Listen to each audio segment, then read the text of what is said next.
Bonjour les amis, c'est Tom du site louetmeublé.fr et nous allons voir aujourd'hui quelles études pour être investisseur immobilier. Mais tout d'abord, je vais faire comme à mon habitude, vous raconter une petite blague qui est d'actualité d'ailleurs. Monsieur et Madame Macron ont deux fils. Comment s'appellent-ils? Vous ne savez pas? Gilles et Jaune. Eh oui, Gilles et Jaune.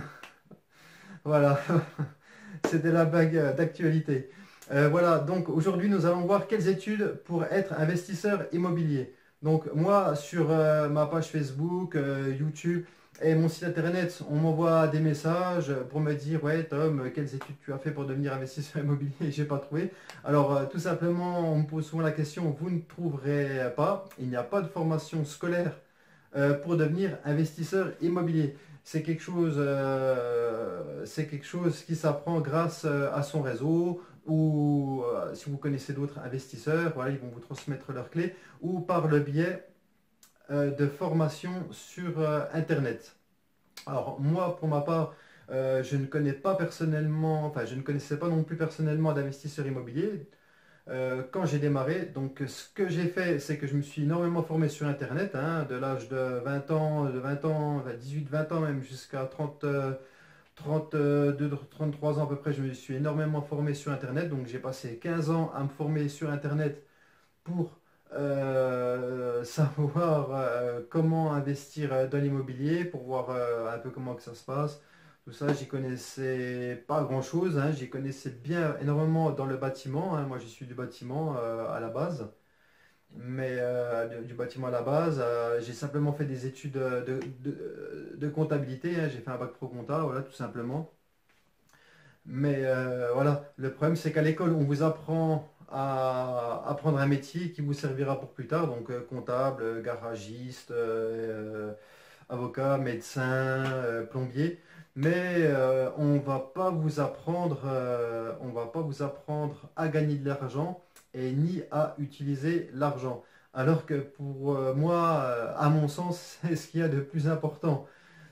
Moi, je connais des gens qui gagnent 5 000 € par mois et qui dépensent 5 000 € par mois, et d'autres qui ont, bah, comme moi initialement, gagnent le SMIC.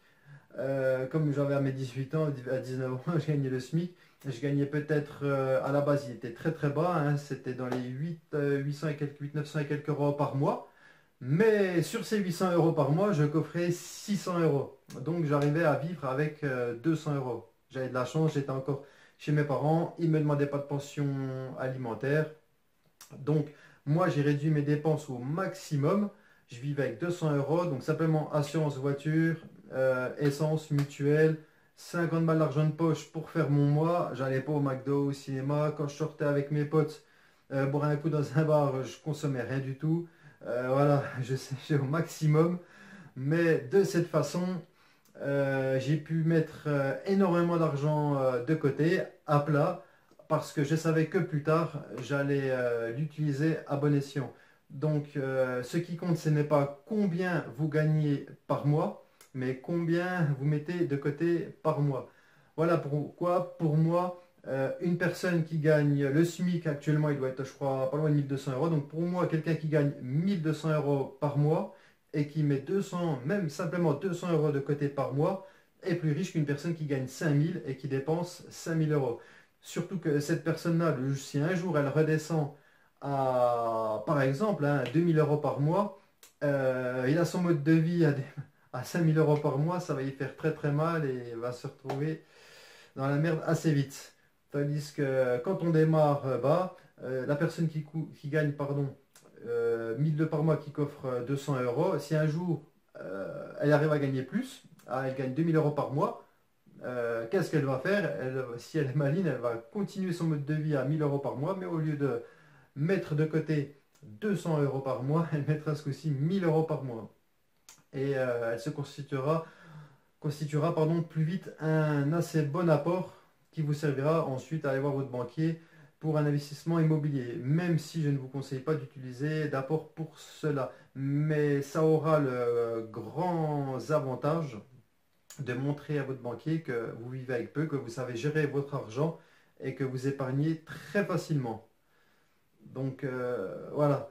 Ensuite, pour devenir investisseur immobilier, donc ce que je recommande, c'est pour démarrer d'obtenir un CDI, peu importe le métier, car après, au bout d'un an peut-être, hein, que vous avez montré à votre banquier que bah, vous savez vous garder votre poste, vous avez un petit peu d'ancienneté, gardez votre poste simplement un an, un CDI, peu importe le métier. Moi, par exemple, j'étais vendeur, hein, j'ai pas fait comptable, j'étais pas dans le bâtiment alors que c'est mes deux principaux domaines à la base. J'ai été vendeur de magasin, mais pas grave, car votre CDI va vous permettre d'emprunter à la banque et en une seule opération, vous pouvez vous dégager un SMIC. Moi, c'est ce que j'ai fait avec mon premier investissement. Vous pouvez le retrouver dans une vidéo que j'ai fait récemment, également sur une deuxième vidéo où c'est que je vous montre le détail de mon premier investissement où je me dégage un SMIC, donc de cash flow mensuel grâce à cette première opération. Opération que vous pourrez faire également en regardant mes vidéos. Voilà. Sinon, la deuxième solution pour moi, c'est de créer un business en ligne. Créer un business en ligne, ça ne coûte pas grand-chose comme mise de départ. Et une fois que vous arrivez à être connu, à développer votre business en ligne, avoir assez d'argent, d'avoir de l'apport et montrer encore une fois à la banque que vous pouvez et vous savez épargner, vous n'aurez pas de souci non plus à obtenir votre crédit immobilier. Voilà les amis. Donc si vous avez des questions, n'hésitez pas à les laisser dans les commentaires ci-dessous. J'y répondrai. Si cette vidéo pardon, vous a plu, n'hésitez pas non plus à liker la vidéo. Et si vous voulez continuer à recevoir d'autres vidéos, toujours plus inspirantes sur comment devenir rentier sur l'immobilier, abonnez-vous à ma chaîne YouTube, Tom Louer Meublé. Mais vous pouvez également aller sur ma page Facebook, Rentier en 12 mois, et également aller télécharger le guide gratuit qui vous attend sur mon site www.louer-meublé.fr. Vous avez le lien ci-dessous dans la description où c'est que donc vous recevrez immédiatement votre guide gratuit sur l'investissement immobilier dès que vous aurez renseigné vos coordonnées. Il est gratuit et je vous dis à très bientôt les amis. Ciao ciao.